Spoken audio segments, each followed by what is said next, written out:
Hi, this is Dr. Gwen Fisher. I am the instructor for Environmental and Occupational Health 6639, which is a course in occupational health psychology that also looks further or is called Improving Health and Well-Being at Work. This is the beginning of the course. Specifically, this is Module 1.1, in which I will provide an introduction to the course, discuss course requirements, and also communicate my expectations. Here is a specific agenda for this particular Module 1.1.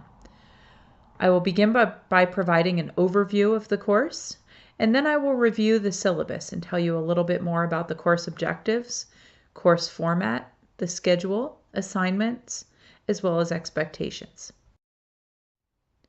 I have two objectives regarding learning for this particular module. First, it is to provide you as a student in the course with an overview and introduction. And secondly, to, it goes without saying, communicate course requirements and expectations. There are a number of objectives for this particular course. They're outlined in the syllabus, but I also just want to share with you again and say that they are to first understand the history of organizational and occupational psychology, and hopefully help you understand how it relates to federal policies, particularly in the United States, about total worker health. And by that, I mean specifically protecting and promoting worker health.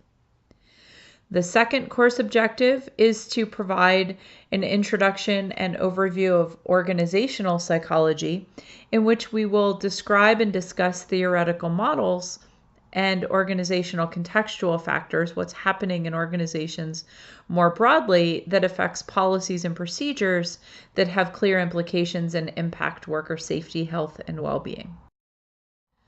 Third, we're going to spend a lot of time talking about different sources of work stress, and in this course, I hope that you will be able to identify, explain, and be able to assess specific occupational stressors.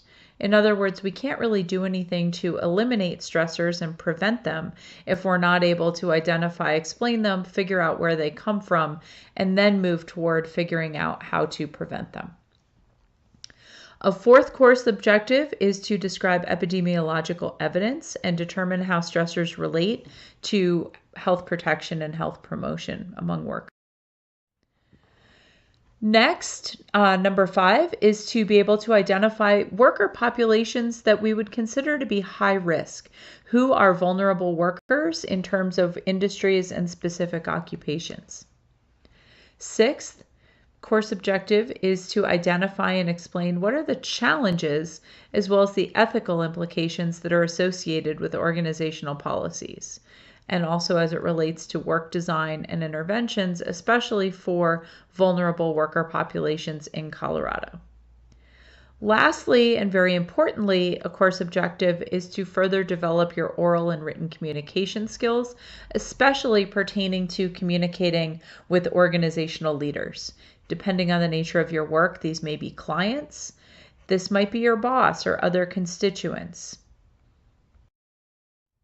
There are 2 textbooks required in this course. The first is an organizational psychology and behavior textbook written by Dr. Zinta Byrne. And the second is a book in occupational health psychology by Irv Schonfeld and Daisy Chang. In terms of the course format, primarily what you'll be doing is having access to narrated lectures such as this, as well as assigned reading. Each module in the course will outline what's involved, as well as provide the sequence of activities. For example, if I'd like you to do the reading and then listen to the lectures, I'll specify that simply in the organization of how the modules are set up within Canvas. Another important and critical part of the course is online group discussion. This is the opportunity for you to interact with one another and with me, and the focus on those discussions will be on the application of the course material. Of course, if you have questions, if there's something that's not clear and you'd like to ask, please do so. I don't want to take anything for granted, and this course may be a little bit different compared to other courses that you may have taken. So if you do have a question, by all means, ask away.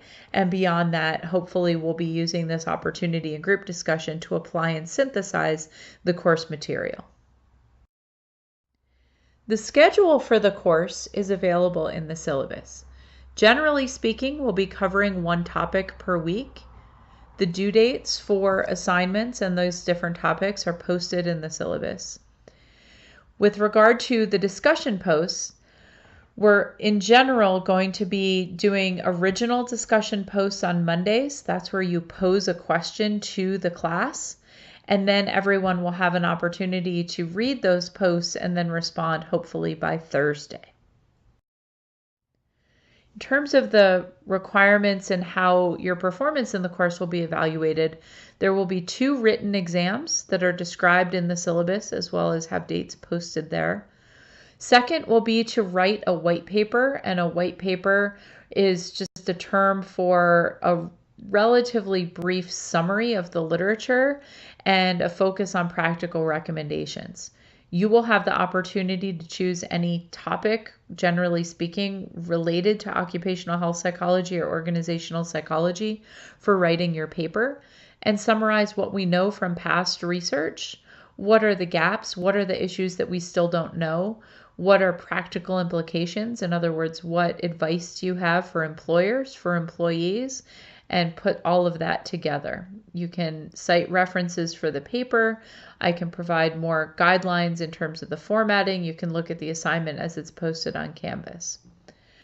The presentation will be a video presentation of your white paper to the class. In other words, this will be your opportunity to share your research and share with the group what you've put together for your paper. And that will be in the form of a roughly 10-minute presentation that you'll record and just upload on the course website.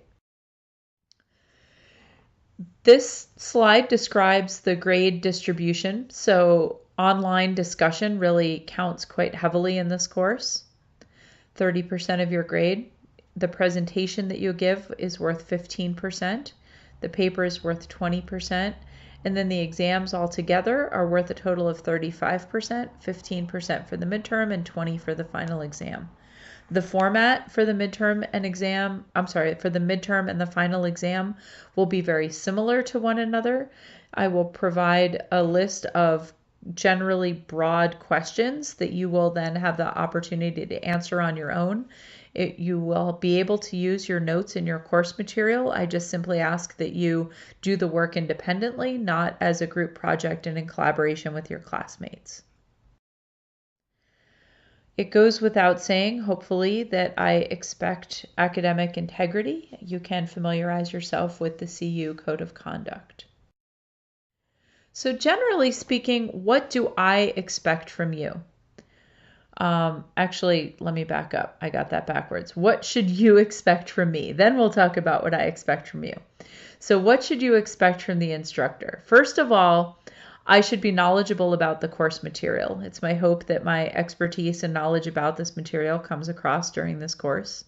Secondly, that I'm really enthusiastic about industrial, organizational, and occupational health psychology, and I hope that that comes through as well. I promise to be honest, conduct myself with a high level of integrity, be as fair as possible with respect to how everyone is treated, as well as how grades and assignments are evaluated and so forth. I will do my best to create an environment for learning that is respectful of everyone and to treat you with respect, and to do my best to communicate effectively. So what do I expect from you? First and foremost, participation in the course.